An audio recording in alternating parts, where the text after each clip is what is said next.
सुप्रिया, छोटा सा रिएक्शन आपका भी। क्या है कांग्रेस की प्लानिंग 2027 के लिए? आप लोगों की क्या तैयारी है? किन किन विषयों पर आप आगे जाने वाले हैं? इससे पहले कि मैं जवाब दूं, यहां पर बोला गया कुछ हार जीत की बात हो रही थी। तो भाई, यूपी में जो हार हुई 2024 में, वो किसकी हार थी? योगी जी की हार थी या मोदी जी की हार थी? और राजीव जी, मैं एक मुद्दे की बात यहां पर करना चाहती हूं। परिवारवाद पर जब चर्चा होती है, मेरा अपना मानना है कि जो भी व्यक्ति इलेक्टोरल पॉलिटिक्स में है, अगर उसको जनता ने जिता दिया तो परिवारवाद का डिबेट वहीं पर खत्म हो जाता है। लेकिन अगर आप डिबेट करना ही चाहते हैं तो आप फिर जवाब देना शुरू करिए। जितिन प्रसाद परिवारवाद है कि नहीं है? नीरज शेखर परिवारवाद है या नहीं है? राजवीर सिंह पुत्र कल्याण सिंह परिवारवाद है या नहीं है? संदीप सिंह पौत्र कल्याण सिंह परिवारवाद है या नहीं है? असली बात यह है कि रीता बहुगुणा जोशी परिवारवाद है या नहीं है? अमित मिश्रा पुत्र कलराज मिश्रा परिवारवाद है या नहीं है? मयंकेश्वर सिंह परिवारवाद है या नहीं है? सूर्य प्रताप शाही परिवारवाद है या नहीं है? पीयूष गोयल, पंकजा मुंडे, पूनम महाजन, रविशंकर प्रसाद, धर्मेंद्र प्रधान, देवेंद्र फडणवीस, बड़ी लंबी फहरिस्त है। और मैं यहां पर सिर्फ यह कहना चाहती हूं कि अगर कोई व्यक्ति चुन लिया जाता है तो जनता ने मोहर लगा दी, फिर परिवारवाद का डिबेट का है। लेकिन अगर आप ये व्यर्थ डिबेट करना चाहते हैं तो ये डिबेट हम करते हैं। मैं एक छोटी सी बात कहना चाहती हूं, सोशल मीडिया संभालती हूं कांग्रेस पार्टी का, और यहां पर सवाल पूछना चाहती हूं क्योंकि उत्तर प्रदेश की बात हो रही है।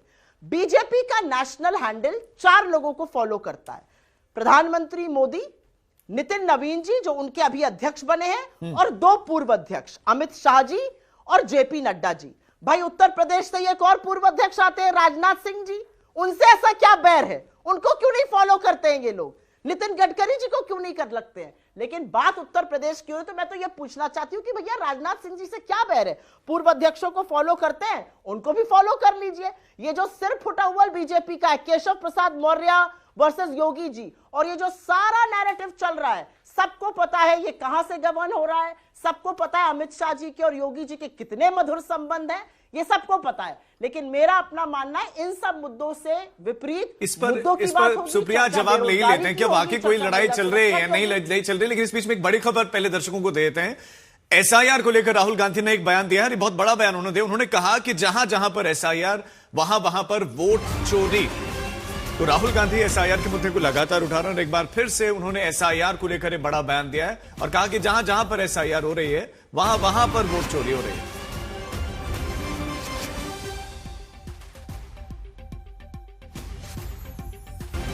वोट चोरी का मुद्दा लगातार, और राहुल गांधी ने कहा कि कांग्रेस समर्थक बूथों के वोट काटे गए, एसआईआर के माध्यम से वोट काटे जा रहे हैं। जहां बीजेपी को अपनी हार दिखती है, वहां से मतदाता गायब, वो सूची गायब, कांग्रेस वोटर गायब। और गुजरात में तो सुनियोजित और संगठित वोट चोरी हो रही है, राहुल गांधी कह रहे हैं। और गुजरात में सुनियोजित तरीके से हुआ है, तो एसआईआर का मकसद यही है, वोट चोरी करवाना। चलिए अब इस पर भी रिएक्शन लेते हैं। के शर्मा जी, जो सुप्रिया ने जो आरोप लगाए थे, और फिर कांग्रेस का वोट चोरी का मुद्दा भी है। आवाज नहीं आ रही है, फोन करिए। ठीक है, सुप्रिया ठीक करवाते हैं। मैं 1 मिनट देखिए, मैं राजीव जी मैं पुनः माननीय प्रधानमंत्री जी के उस एक लाइन को मात्र दोहराता हूं, जिसको कि यहां पर उस मुद्दे से हटाकर जो है दुनिया भर की बातें की जा रही है। हम जितना नाम इन्होंने गिनाया, हम सबकी प्रति कहते हैं, किसी का पुत्र यदि योग्य है, प्रभावी है और चुनाव जीतता है, जनता मुहर लगाती है तो मान्य है, इसमें कोई दो मत नहीं। लेकिन यहां प्रश्न दूसरा है। यहां प्रश्न जो माननीय प्रधानमंत्री जी ने कहा कि एक ही परिवार के लोग ही अध्यक्ष होते हैं, पार्टी की पूरी निर्णय प्रक्रिया उस परिवार के हाथ में होती है। यह है परिवारवाद, यह है वंशवाद। कोई जनता यदि चुनता है किसी के बेटे को, यदि कोई चुनाव लड़ता है, डॉक्टर का बेटा डॉक्टर बने, इंजीनियर का बेटा इंजीनियर बने, नेता का बेटा नेता बने, किसको आपत्ति है? कोई आपत्ति नहीं है। लेकिन राजनीतिक दल के राष्ट्रीय अध्यक्ष एक परिवार के हाथ में हो, एक ही परिवार कमान करे, एक ही परिवार का खानदान। के शर्मा जी, ये परिभाषा आप दे चुके हैं, लेकिन जो सुप्रिया सवाल उठा रही हैं, आज हमें तो गृहमंत्री अमित शाह, मुख्यमंत्री योगी एक साथ दिखाई दिए, लेकिन ये बताइए, वो कह रहे हैं तकरार चल रही है आपस में, सर उठावल है आपके पार्टी में। हाँ, राजू जी, मुझे अपनी बात तो पूरी करने दीजिए। बोलिए। मैं एक बात पूरी कर लूं, फिर आप बुलवा लीजिए। मैं इतना ही कहता हूं, मैं इतना ही बस कह रहा हूं। दूसरी बात मैं इतना ही बताना चाहता हूं कि यहां सभी विद्वान पैनलिस्ट बैठे हैं। अभी 2024 की बात कर रहे थे।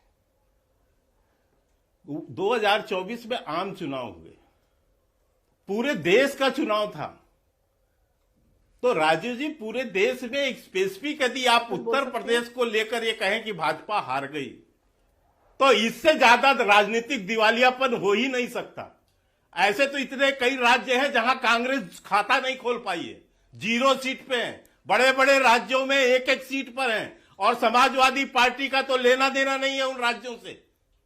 तो आम चुनाव अलग हैं, विधानसभा चुनाव अलग हैं। और विधानसभा का परिणाम है कि कांग्रेस 403 सीटों में मात्र 2 सीट, यह सच्चाई है कांग्रेस की। और हमसे आधा से भी कम सीट समाजवादी पार्टी है विधानसभा में। तो यह है सच्चाई विधानसभा चुनाव की। अब इसके बाद कोई अपनी जो है प्रशंसा के गीत गाता रहे तो मैं उन्हें बधाई दे सकता हूं। ऐसी यदि 2 सीट की पार्टी बन के रहे तो अच्छी बात है, रहना चाहिए। मैं सुप्रिया आपके पास लौटता हूं। मैंने उंगली देख ली कि दूसरे मेहमान उनके पास भी जाना है। सतीश प्रकाश जी, ये जनता का मुद्दा नहीं है, राहुल गांधी बसपा के, और वही मैं सुप्रिया लौटता हूं क्योंकि उनके पास ज्ञान है। ठीक है के शर्मा जी। सतीश प्रकाश जी, बसपा कितनी तैयार है?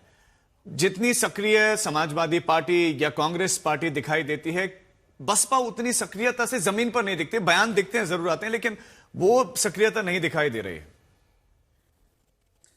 नहीं राजीव जी, शायद आपने वो लखनऊ में 5 लाख लोगों की भीड़ शायद देखी नहीं है आपने। वो बिना सक्रियता की भीड़ थी। देखिए, हर दल कहीं ना कहीं, चुनाव बहुत नजदीक है और अमित शाह जी कहीं ना कहीं मुद्दों को भटका रहे हैं। उन्होंने कहा कि पहले सतीश जी, आपके ऑडियो में कुछ प्रॉब्लम है। एक बार उस ऑडियो की प्रॉब्लम को ठीक करवा देते हैं, फिर मैं आपके पास आता हूं।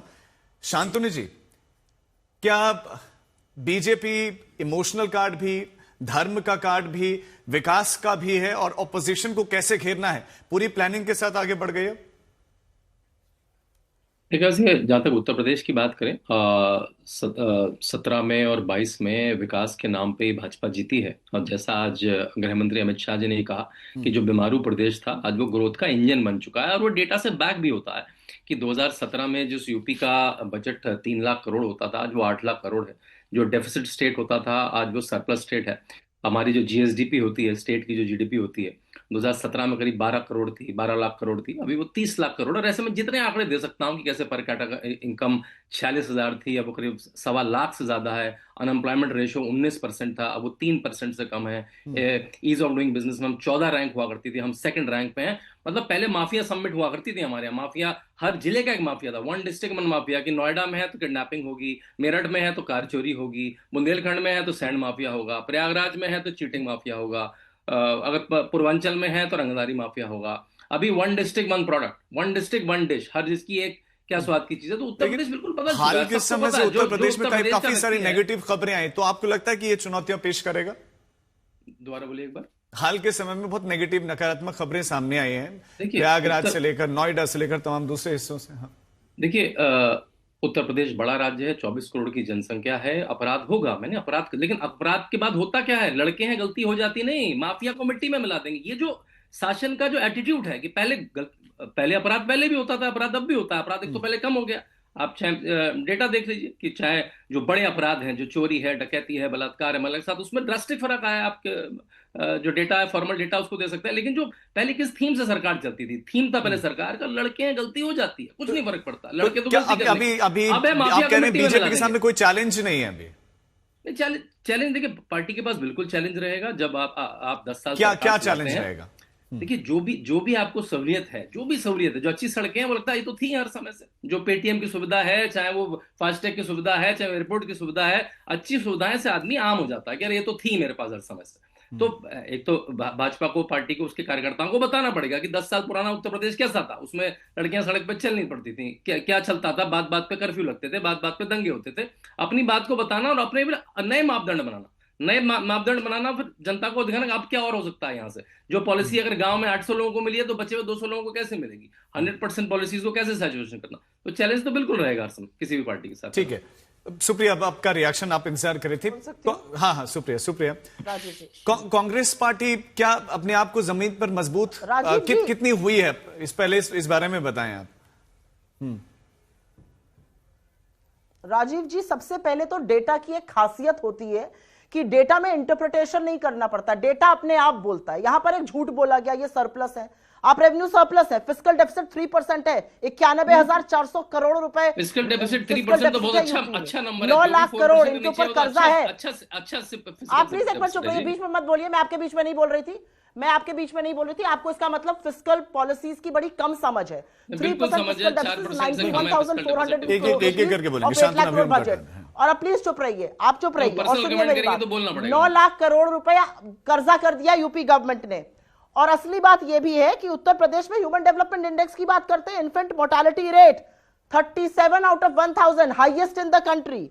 Education literacy rate one of the lowest in the country, 67.7% for main. और आगे की बात करते हैं, मैं आंकड़ों में जाने के बजाय आपने कहा धर्म, अगर इतना ही अच्छा चल रहा तो विकास के नाम पर वोट डालिए और वोट मांगिए, धर्म के नाम पर शमशान कब्रिस्तान क्यों करते हैं? लेकिन अब जो आप धर्म पर कर रहे हैं वो आपके लोग भी और आपका वोटर भी समझ रहा है। मैंने कितने ही वीडियो देखे पिछले 72 घंटे में जहां पर बीजेपी का कट्टर वोटर बोल रहा है अब मैं बीजेपी को वोट नहीं दूंगा। अगर साधु संतों की शिखा पकड़ पकड़ कर उनको पीटा जाएगा, अगर शंकराचार्यों को गरियाया जाएगा, अगर उनको पुलिस और प्रशासन की प्रबलता दिखाई जाएगी और मुख्यमंत्री लेकिन सुप्रिया, अगर इतनी प्रॉब्लम्स हैं भी, लेकिन सवाल यह है कि क्या ऑप्शन के रूप में कांग्रेस उतनी मजबूत है ग्राउंड पर? करने लगे अत्याचार। मेरा अपना मानना है कि इंडिया गठबंधन जो यहां पे है वो बिल्कुल मजबूत है।